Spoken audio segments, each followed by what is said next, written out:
कि में गुज़िश्ता 2 रोज़ कबल सड़कों पर बेकरी का सामान फरोख्त करने वाले बच्चे ने वीडियो पैगाम के जरिए स्कूल पढ़ने की ख्वाहिश जाहिर की और सूबाई वज़ीर तालीम से खुसूसी मदद की अपील की। राना सिकंदर, मैं अभी छोटा बच्चा हूँ, मेरे वालिद साहब फौत हुए हैं।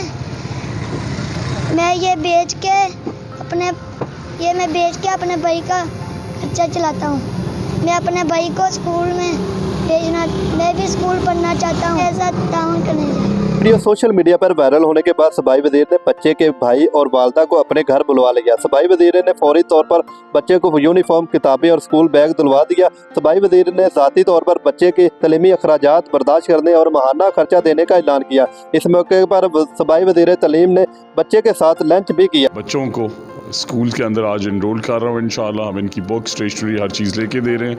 यही अपने घर के कफ़ील भी हैं, बिकॉज़ इनका वालिद नहीं है, बट हमारी चीफ़ मिनिस्टर जो हैं लाइक अ मदर, मैं समझता हूँ कि हर वो बच्चा से स्कूल जाने का शौक़ है, हर वो बच्चा जो स्कूल नहीं जा रहा, हमने स्कूल्स में इनरोल करना है तो इनकी तालीम के सारे अखराजात और हर महीने इनका मंथली स्टाइपेंड इनके घर तक पहुँचेगा। बच्चे की वालदा को नकदी रकम देने के साथ साथ घर में बिजली का मीटर लगवाने का ऐलान भी किया, जिस पर मेहनत कश बेवा खतून ने खुशी का इजहार करते हुए वज़ीर तालीम राना सिकंदर हयात का शुक्रिया अदा किया।